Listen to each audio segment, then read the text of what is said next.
After 10 long months of pregnancy, my water broke.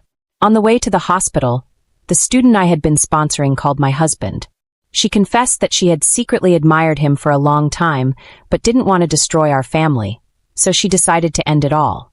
My husband abandoned me on the overpass, made a U-turn against traffic, and rushed back to comfort her. I bore the pain in my abdomen and walked 5 kilometers on the overpass before finally getting a cab. By the time I reached the hospital, my blood had already stained half of my body. The doctor told me I had arrived too late. My baby was already gone. It felt as if my heart had been ripped from my chest.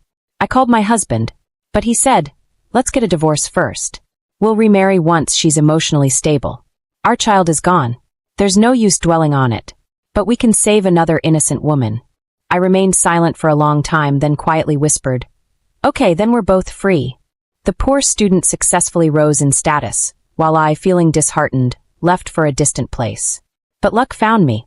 I remarried a kind man and found happiness in a new family. 3 years later, I ran into my ex-husband. He grabbed me by the neck, fury in his eyes, and shouted, "You remarried again?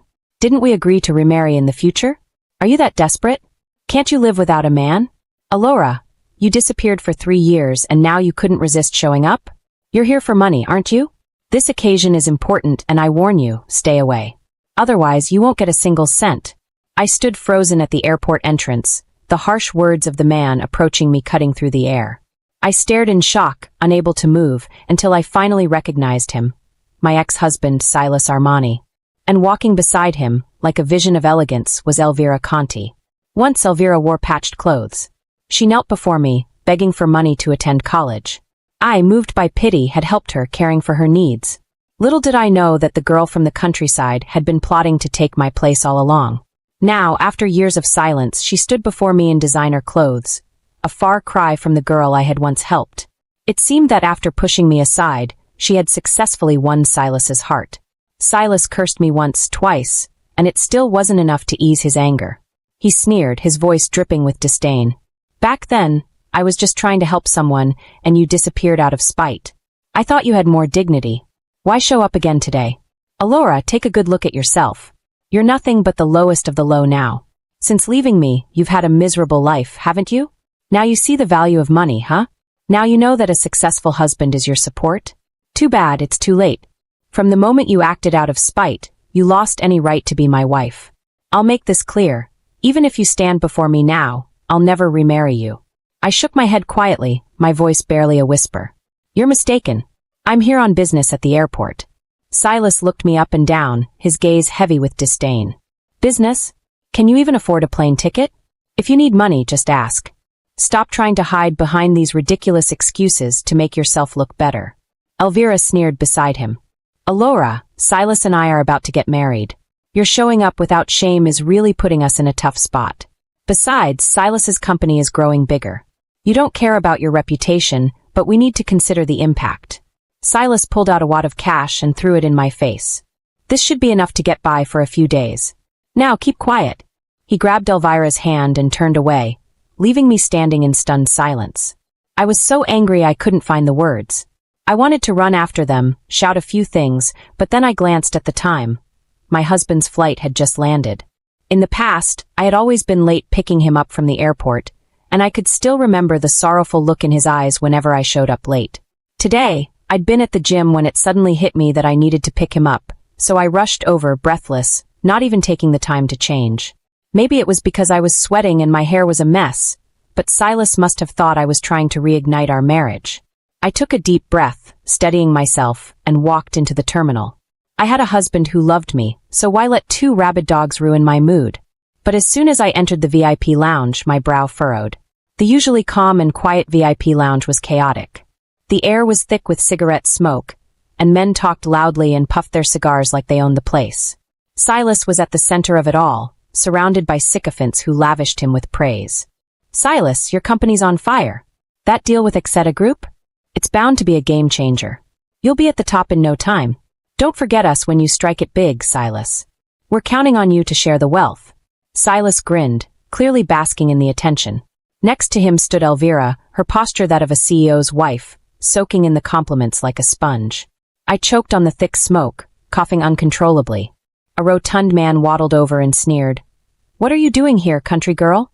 This is a VIP lounge, not your personal resting spot. Get out." I pulled out my VIP card. "I'm not in the wrong place. I paid for this." Before he could speak, Silas approached. His voice was cold. "Alora, is this what you've come to? Begging me for money? Now you're buying your way into the VIP lounge." Before I could speak, he tossed a few bills at me and ripped my VIP card in half.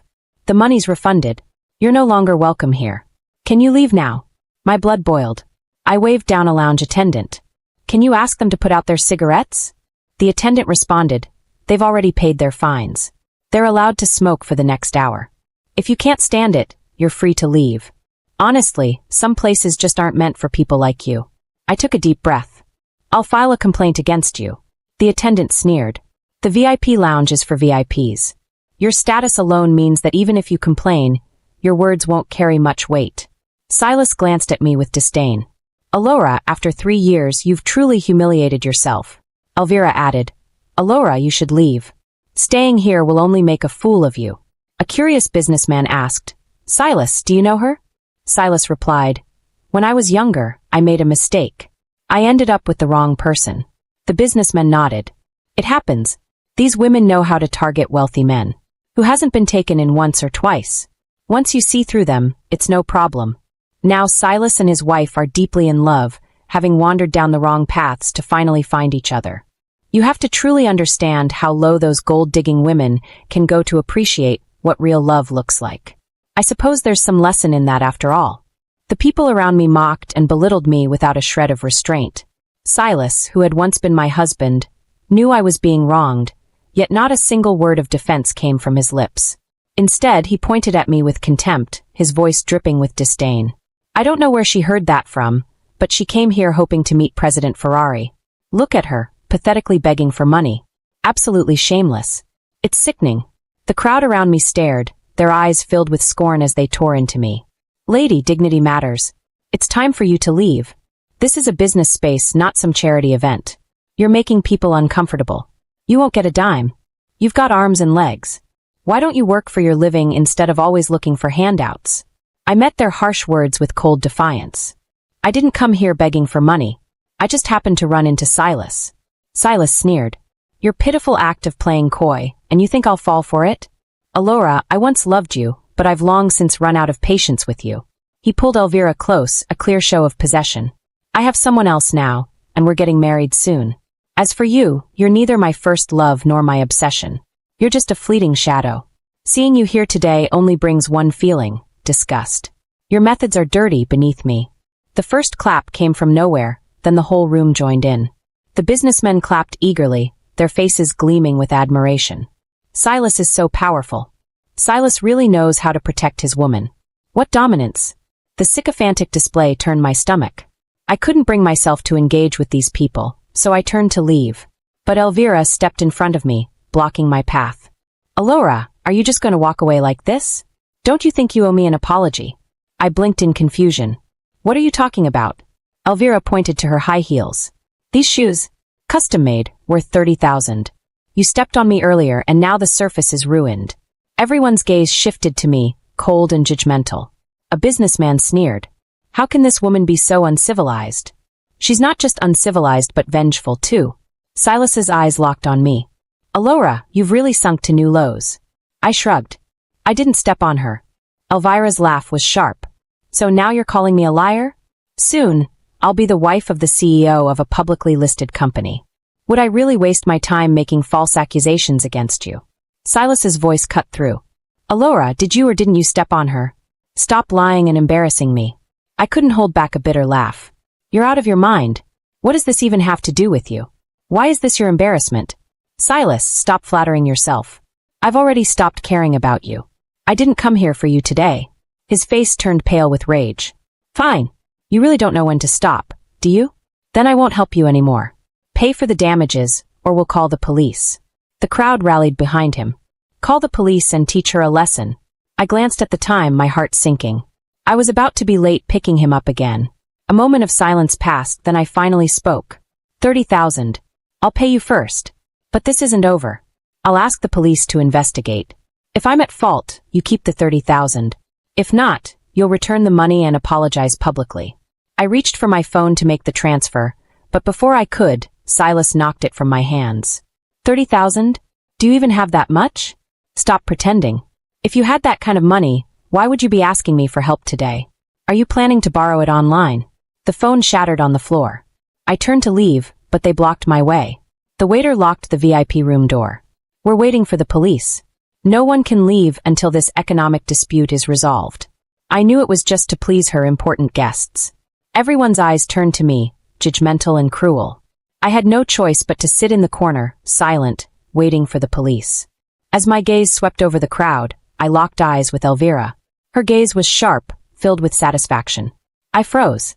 Was she truly enjoying watching me suffer, the same person who had once helped her? I had been Elvira's benefactor. I had sponsored her college education. She had always been deeply grateful, or so I thought. She used to come to my house to clean, cook, and even wash dishes. Even though I had a maid, she insisted on doing it herself. During the new year, she would kneel to pay respects, a tradition from her hometown, she said. I once believed good deeds would be repaid, that I had found a grateful, virtuous girl. But over time, I learned the truth. The more I gave Elvira, the more her jealousy bloomed. The more I offered, the more entitled she felt. The more humble she acted in front of me, the more she secretly wanted to trample me and reclaim her lost pride. She wasn't just ungrateful, she was a scheming, fake woman who would do anything to climb higher, no matter who she hurt. Her constant visits gave her the perfect chance to get close to Silas. I didn't know when the affair started, but by the time I found out, I was already far along in my pregnancy. For the sake of the baby, I endured in silence. But I never imagined that on the day I was about to give birth, Elvira would threaten to slit her wrists, forcing Silas to abandon me on a cold, desolate overpass. The memory still burned in my mind, and I let out a deep, sorrowful sigh. I didn't know when she got close, but suddenly, Elvira whispered venomously in my ear. Sister Alora, the tables have turned now. All the things you once had, I have now. And you have nothing. I gave a slow nod. Including that scum, Silas? He's all yours now. I don't want him anymore. When I used to sponsor you, you'd fawn over my second-hand clothes and bags. I didn't expect you'd be so eager to take on a second-hand husband. Her face twisted in fury and she raised her hand to slap me, but I caught her wrist with ease. She sneered. No matter what, I've won. You and Silas are divorced, your child didn't survive, and you'll never see a penny of his inheritance. By the way, Sister Alora, you don't know, do you? When I used to bring you coffee, I secretly slipped abortion pills into it. The words hit me like a slap to the face. My mind reeled, the painful memories flooding back. The excruciating stomach cramps the day of the miscarriage, the child I never had the chance to meet. Anger surged through me like wildfire. I stood up, trembling with fury, and slapped Elvira across the face. But before I could even process what I'd done, Silas was already on me. He shouted, his voice full of rage. Alora, how dare you hit her? He kicked me in the chest with brutal force. I gasped in pain, the air knocked out of my lungs as I crumpled to the floor. I couldn't breathe, couldn't even make a sound through the agony ripping through my chest. But Silas wasn't done. He grabbed a fistful of my hair and yanked me up, his voice cold and commanding. Apologize to Elvira. I opened my mouth to speak, but no words came. Silas shoved me with all his might, sending me crashing into the corner. I struggled to rise, but before I could even get my bearings, Elvira kicked the back of my knee. I collapsed, my knee throbbing with sharp, unrelenting pain. Around us, the wealthy guests did nothing. Some even seemed to watch with eager anticipation, as though ready to join in on the torment. Just then, the door to the VIP room was flung open. The waiter, his voice dripping with enthusiasm, called out, Mr. Ferrari, you've arrived. In that instant, tears welled up in my eyes. My husband came. Mr. Ferrari, you must be exhausted after your flight. Please, we've prepared some coffee for you. Mr. Ferrari, I'm from Mitchell Group. We'd be honored to have your support. Mr. Ferrari, this is a token of appreciation from our jewelry shop for your wife. We hope you'll accept it. Everyone was suddenly fawning over Eros, eager to make their mark. Yet Eros seemed distant, his responses barely more than an absent His eyes scanned the room, clearly searching for something or someone. Silas made his way to Eros, practically bowing in eagerness. Mr. Ferrari, I'm the CEO of Armani Group. We sincerely hope to collaborate with Exeta Group. I've prepared this proposal overnight. Please take a look. I tried to rise, my body shaking as I reached out to Eros, desperate for his attention. But Elvira's hand slammed down onto my shoulder, forcing me back to the ground. She shoved a filthy, foul-smelling rag into my mouth, her words sharp and venomous against my ear. My husband's in the middle of something important, Alora. Do you really have the gall to ask for money now? Have you no shame? If you dare ruin his image, I'll make sure you regret it. Silas handed the proposal to Eros with both hands, but Eros barely glanced at it. Not today. Let's talk some other time. I'm not in the mood for business, he said, irritation in his voice. Eros looked anything but pleased. His discomfort radiated from him as he tried to hide his frustration with a strained smile. His voice turned sharp as he barked at his assistant. Why haven't you reached Alora yet? What's going on with this woman? I've called over 10 different numbers, but they're all turned off, the assistant stammered. Then trace the damn signal. She's always late, and now her phone's off. When Silas heard my name, his face shifted. He leaned in, practically bursting with self-importance. Mr. Ferrari, are you looking for Alora? Eros turned to Silas, his gaze cold. What? Have you seen her? Silas misunderstood his concern as disdain and boasted. I've seen her. I gave that woman a lesson. Don't worry, from now on, I'll handle these little problems for you. Eros's face darkened. What did you say? Without warning, he grabbed Silas by the collar, lifting him off the ground. Where is she? Where is Alora? Silas's face drained of color. Mr. Ferrari, With a sharp motion, Eros threw Silas to the ground. The crowd quickly parted, revealing me huddled in the corner under Elvira's grip. Elvira remained unaware of the chaos that had just unfolded. The moment she saw Eros approaching, she sprang into action. Mr. Ferrari, this slut came to beg my husband for money. Please, don't let her ruin everything we've worked for. Before she could finish, Eros's hand shot out, slapping her hard across the face. Elvira screamed in agony and fell to the floor. Husband, I whispered, trembling, tears in my eyes. Eros's gaze darkened. He pulled me close, shielding me in his arms. Elvira, still dazed, whispered, Mr. Ferrari, is she your family? I'm sorry, we didn't know. But Eros didn't let her finish. With a flick of his wrist, his bodyguards surged forward. Silas and Elvira were dragged to the corner and beaten mercilessly. The businessmen stood frozen, some trying to slip away. Everyone stay put, Eros commanded. No one leaves until I get to the bottom of this. Panic swept through the room. When Silas and Elvira tormented me, they weren't the only guilty ones. Every one of these men was complicit. Some tried to backpedal. One slapped himself across the face. The others followed, hitting themselves in desperation. Eros and I watched in silence as the scene unfolded. Half an hour later, their faces were swollen and bruised. Finally, Eros said, Enough. They slapped themselves twice more and stopped, weeping. Eros ignored them and turned to Silas and Elvira. His voice cold, he asked Elvira, Are you certain my wife ruined your shoes?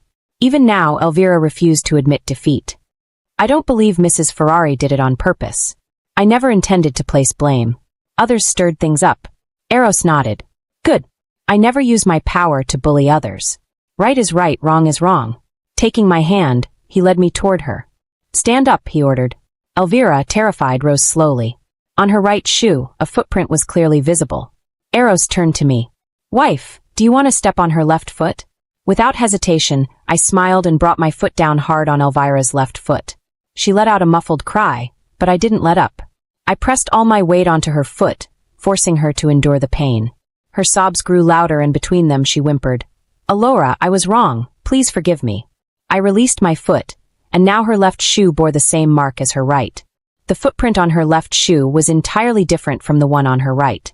Elvira's face drained of color. With that, Eros's voice was frigid. Who exactly dirted your shoes? Elvira hesitated, stammering, I didn't see. Eros signaled for a bodyguard. I don't believe someone could have dirted their shoes and not seen it. Think carefully. The bodyguard wasted no time, treating Elvira no differently than he would a man. Soon her screams filled the room, echoing off the walls. Finally, through her sobs, Elvira cried, I remember now. My shoes were dirted by myself. I was wrong, Mr. Ferrari. Please forgive me. Eros didn't spare her another glance. He waved his hand, signaling the bodyguard to step back. Turning to the businessmen, his tone was as cold as ice. You're all titans of industry, brilliant men. Are you truly unable to solve this, or simply unwilling to? It would have taken seconds to clear my wife's name, yet you all sided with them, wrongfully accusing and beating her. Do you think you can bully me just because I wasn't here? The businessmen, terrified, lowered their heads, not daring to utter a word. Eros sneered, his voice dripping with disdain. Within 3 years, Exeta Group will no longer work with any of you. The businessmen turned pale at the punishment, some grimacing in pain. Without Exeta Group's partnership, many of them would face bankruptcy. Eros's gaze turned cold as he focused on Silas. As for you, I'm afraid I'll have to pay special attention to you. No matter who you partner with, I will make sure they feel the weight of my power. Anyone who does business with you will become my enemy. Silas appeared drained, his eyes hollow with despair as he met Eros's gaze. Mr. Ferrari, are you trying to ruin me? Eros didn't bother to respond, turning to leave and pulling me along with him. But just then, Silas's voice rang out, desperate and pleading. Mr. Ferrari, I have a secret to tell you. Can you let me go? It's about your wife, Alora. Silas's words hit me like a cold gust of wind, freezing my body in place. But Eros didn't falter. He spoke calmly, his voice steady. We are one. Our hearts are united. There's no need to listen to your attempts at sowing discord. Tears welled in my eyes, my nose tingling as they rolled down my cheeks. Desperation clouded Silas's words as he shouted from behind us. Eros, Alora's been married before. I'm her ex-husband. Eros turned slowly, disdain clear in his eyes. I've known all along. After all, who hasn't dealt with a few scumbags in their youth? You cheated on your wife, caused the death of your own child, and yet you still have the gall to make a scene here? What happened back then wasn't Alora's fault. It was yours. The weight of those words crushed Silas. His head sank in defeat as he moved toward Elvira, helping her up. Let's go, he murmured. But Elvira shoved him away, her voice trembling with fury. It's all your fault. Everything's your fault. You kept saying you'd marry me, but you dragged it on for 3 years. If you had just given me more money, do you think I would have cared about those $30,000 shoes? Silas stood there, stunned, confusion flashing across his face as he turned to Elvira. Didn't you say you didn't care about money? Elvira's fury erupted. So, in your eyes, am I just that cheap? I couldn't bear to watch their petty quarrel any longer. With a single deliberate motion, I linked my arm with Eros and walked out of the VIP room. Once outside, the scene was chaos. The airport lounge manager, alongside several others, was angrily reprimanding the lounge staff. The news of what had happened in the VIP room had spread like wildfire through the airport. They were scrambling to control the damage. The moment the staff member saw me, she rushed over, her face bruised, and kneeled before me, pleading for forgiveness. I didn't even glance in her direction as I walked past, uninterested in her apologies. Forgiving grievances with kindness? No. I believed in confronting wrongs head-on. I had no obligation to forgive her. The injuries I sustained were minor and were treated at the hospital, so I recovered quickly. But Eros insisted on keeping me hospitalized for a full checkup. His eyes, still red-rimmed, showed just how much the incident had affected him. In the quiet hospital room, with only the two of us, he held me close, his gaze heavy with concern. Wife, I'll never let you go pick someone up again. A warm sense of happiness blossomed in my chest, and I instantly agreed. Okay. To my surprise, his expression immediately darkened, clouding over with something I couldn't quite place. I couldn't help but think, he really is contradictory. Quickly, I adjusted my tone, adding with a playful smile, But darling, I want to pick you up. As long as you don't mind if I'm a little late. Instantly, his mood shifted, the clouds parting as a smile tugged at his lips. From now on, I'll wait for you at the airport. No matter how late you are, I'll wait. My heart fluttered with joy as I secretly gave a thumbs up behind my back. But just as I finished, I caught sight of a mirror behind me. Eros had seen my little gesture and caught me in the act. Flustered, I quickly shifted the topic. Why isn't there even a bouquet in the room? Eros quickly replied, I'll go buy one right now. Watching him rush off, I couldn't help but smile, my lips curling into a sweet grin. The days in the hospital dragged on endlessly. Truth be told, I wasn't sick at all, but I had to wait for a few test results that wouldn't come until the next day. That night, while Eros slept soundly, I slipped quietly downstairs to get some fresh air. Suddenly, someone called my name from behind. I jumped in shock. At first, I thought it was Eros, but to my surprise, it was Silas standing there. I eyed him warily, ready to call for help at the slightest provocation. But then, to my astonishment, Silas dropped to his knees in front of me. With an intense, almost desperate affection in his eyes, he gazed at me. Alora, do you know why I've never married Elvira? Because I've never forgotten you. I've been waiting for you to come back. Tears welled in his eyes. I sneered, my voice cold and biting. Silas, that's not what you said at the airport. He looked utterly sincere, his expression pleading. Alora, I only said that to make you angry. I love you so much that your departure all those years ago made me hold on to my anger for far too long. If you just apologize and say something sweet, I'll wrap you in my arms right away. We've been married for so many years. You should know by now that I respond to softness, not to force. He said it all and even reached out as if to pull me close. But I took a step back, my voice cold as ice. Silas, don't come near me. His face twisted in sorrow. Alora, are you still angry with me? I watched him play out his melodramatic act and felt a wave of disgust roll through me. I couldn't bring myself to say another word. I pointed toward the main entrance of the hospital. Get lost. Then, without another glance, I turned and walked toward the building. Behind me, his voice echoed desperate. Alora, I swear to the heavens I still love you.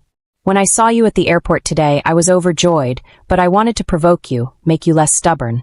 You have no idea how happy I was when I saw you. I muttered to myself, crazy. Silas rushed to catch up, but just as he rounded the corner of the hospital lobby, 2 bodyguards from the Ferrari family appeared, blocking his path. I jumped in surprise, my gaze quickly shifting to Eros standing in the hallway, watching me with an unmistakable, knowing look. There was no hint of him having just woken up, his posture sharp, as if he'd been awake for hours. While your husband is asleep, sneaking out to meet Silas? Eros teased, a mischievous glint in his eyes. I didn't, I swear. I just stepped out for some air. I didn't know he was here, I hastily explained. Eros remained unfazed. But what I saw was the 2 of you meeting in secret. I felt my heart race, but I quickly tried to explain, my voice laced with distress. I really didn't. Eros smirked. I can forgive you, but only if. My eyes brightened with hope. Only if what? He looked at me with that signature, calculating gaze. Only if you never show up late when picking me up again. I was left speechless. The head of the Ferrari family, there was simply no winning against him. I wanted to cry but had no tears left. The next day, I couldn't wait to be discharged. But as my car pulled up to the entrance, to my surprise, Silas was standing there, blocking my way. A banner hung above him, boldly declaring, Alora, let me chase you once more. Eros looked at me with disbelief, his voice sharp and irritated. Was your judgment always this poor? I covered my face, mortified, unable to even look at the scene unfolding before me. I don't know how he became so disgraceful. Darling, please get rid of him. Without missing a beat, Eros called for the bodyguards. But before they could act, a woman stormed up to Silas. It was Elvira. She charged toward him, her fury evident as she scratched and clawed at him like a wild animal. Silas, looking guilty, didn't lift a finger to defend himself. Elvira's rage only intensified as she pointed a finger at Silas's chest. Silas, you useless coward. The company's going under, and you're still wasting time chasing after Alora? She's already married to Eros, and all you'll get is humiliation. Silas stood there, stunned, silent, as if he'd lost all fight within him. Maybe it was Eros's presence that shattered the last remnants of his pride. Suddenly, Elvira turned toward our car, her eyes filled with an odd humility. And then, right there in the middle of the street, before everyone's curious eyes, she knelt. Her voice was soft, pleading, as she spoke directly to me. Alora, please have mercy. Let us go. I admit it, we were wrong at the airport. I was wrong. Then she began to bow. The hospital bustled with activity, and the street was filled with onlookers. Passers-by whispered, pointing, yet Elvira seemed oblivious to it all, her sole focus on her relentless bowing. I paused for a moment, then rolled down the car window. To my surprise, Elvira's eyes brightened and she crawled over, still kneeling. I studied her servile behavior, my voice cold as ice. Does this scene look familiar to you? Elvira froze, her breath hitching. I leaned forward slightly, continuing in a low, controlled tone. 3 years ago, when I first met you, you were just as humble. You knelt down for your tuition fees, bowing to me every holiday. Back then, I felt pity for you, thinking you understood gratitude. But now I see. Someone who doesn't value their own dignity is the most shameless kind of person. People like you are terrifying. 3 years ago, you took everything from me. But 3 years later, I won't let you succeed again. Elvira, this act doesn't work on me anymore. Your knees are dirtier than the ground beneath you, and your kneeling is worthless. Elvira's face drained of color, her features frozen in shock. Suddenly, she turned to Eros. Mr. Ferrari, I'm younger than Alora. I can do anything. It was as if she had grasped her last shred of hope. Please, Mr. Ferrari, give me a chance. Eros merely frowned, and without a second glance, he rolled up the car window. The car drove away, leaving only Silas standing frozen in place and Elvira still kneeling in the dust. A month passed, and Silas's company crumbled to dust. It happened faster than anyone had expected. The wealthy businessmen, fueled by a need for vengeance, descended on him like a storm. After all, it was Silas who had set everything in motion. They had lost fortunes because of him, and now they would make him pay. In the end, Silas was left bankrupt, buried in debt, his credit shattered. Elvira, on the other hand, began to breathe a little easier. She had dodged a bullet by not marrying Silas, sparing herself from the weight of his financial ruin. She tried to latch onto other wealthy men, desperate to secure her place, but her reputation was already so thoroughly sullied that no one of importance would touch her. Her attempts were futile. Her humiliating public kneeling at the hospital quickly spread online, and soon, her dirty laundry was out for all to see. Even the most casual netizens knew of her betrayal, and how she had sold out the very person who had once helped her. The backlash was swift and brutal. Yet, in an almost delusional twist, Elvira seemed to think, bad fame is still fame. Undeterred by the scorn, she shamelessly launched a live stream, hoping to sell products and make a quick buck. But within minutes, the stream was shut down, flooded with reports from viewers. Her contract was clear. She had to compensate the supplier for the losses incurred. Just like Silas, she now found herself buried under a mountain of debt. Months later, I found myself pregnant. Eros accompanied me to a checkup. At the entrance of the hospital, I caught sight of Silas and Elvira rummaging through the trash. The moment their eyes met mine, a flash of resentment crossed their faces. But when they noticed the bodyguards flanking me, they quickly lowered their heads and scurried away. Confused, I turned to Eros. Even after everything, they shouldn't have fallen this far, should they? Eros replied flatly. No one will hire them. They can't find work anywhere, and even if they tried street vending, no one would buy from them. Picking up trash is all they have left. 2 years later, news broke of 2 bodies discovered on a park bench. They were believed to be homeless people, victims of poisoning after eating tainted food. The police identified the bodies as Elvira and Silas. But I paid little mind to the news, distracted by my son at the door, tugging at my attention. Still under 2.5, he had already learned to talk, though his words were a little slurred. Mama! Mama! Hurry or we'll miss Daddy's flight. I laughed softly. I'm coming. I'm coming. If we're late, you'll be the one to blame, little one.